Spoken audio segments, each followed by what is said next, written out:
Today, we're going to talk about vaccines. You might have gone to the doctor's office and gotten a vaccine, and maybe you wondered what is in a vaccine and how exactly does it work? We're going to talk about that today. So, first, what I want to do is I would like to show you the definition.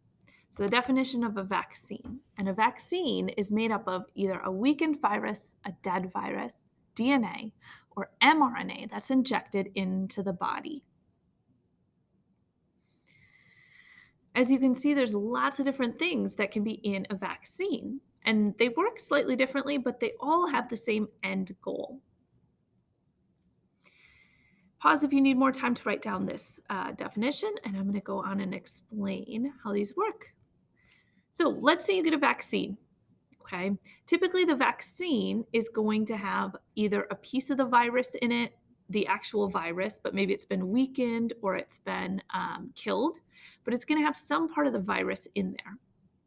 You're going to get injected in with that virus. Okay. And so what happens is your body, the macrophages, the little Pac Man, eat that virus. Now, this virus doesn't make you sick because remember, it's either a part of the virus or it's a virus that's been weakened or killed. So it's not actually going to make you sick and infect your body. Your immune system doesn't know that. So your immune system says, hey, here's a virus, even though it doesn't know the virus might be dead or weak, and does its normal thing where the macrophages are going to eat it up and they're going to take the proteins from the virus and put them on the surface of their cell. After that, right, we know that these immune cells are going to match up with that virus, and we're going to trigger some B cells and some antibodies to be created. Okay. The problem is that antibodies, they only stick around for a few months. Okay. And so they fade over time. The cool thing, though, is that these B cells last quite a bit, okay, quite a long time. And so these B cells, what happens then is next time this virus tries to get into your body, the B cells are already there and they can create antibodies really, really quickly. And then you don't actually end up getting sick.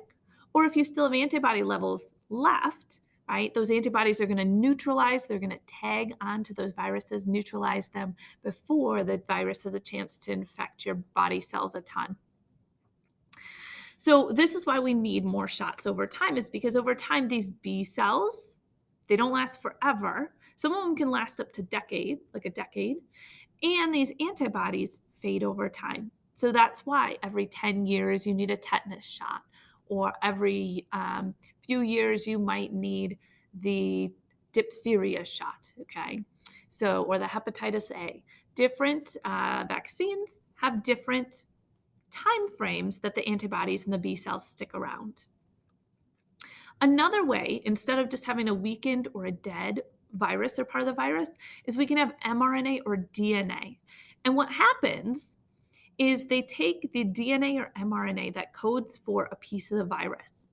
So in the example of COVID, this mRNA codes for this spike protein. It doesn't tell the cell how to make the whole virus. It just tells the cell how to make this antigen, this spike antigen or protein on the outside of the virus. So when this goes into your cells are like, a free piece of RNA, great.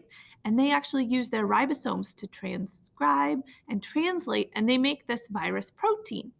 You're probably like, well, Ms. Frankston, isn't that terrible? We're making virus proteins. It's fine. It's just making little tiny pieces of protein.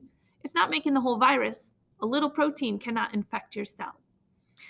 But your immune cells don't know that. And so your immune cells say, hey, oh my gosh, there's this protein. This is a foreign protein. We've got to make our immune cells to fight against this. So you'll still make B cells, you'll still make antibodies. But again, it's in response to this little tiny part of this virus that was coded for mRNA or from DNA. So it triggers memory B cells and antibodies to be made. And these memory B cells and these antibodies are typically what's going to fight off that disease or that virus if it tries to come in your body again.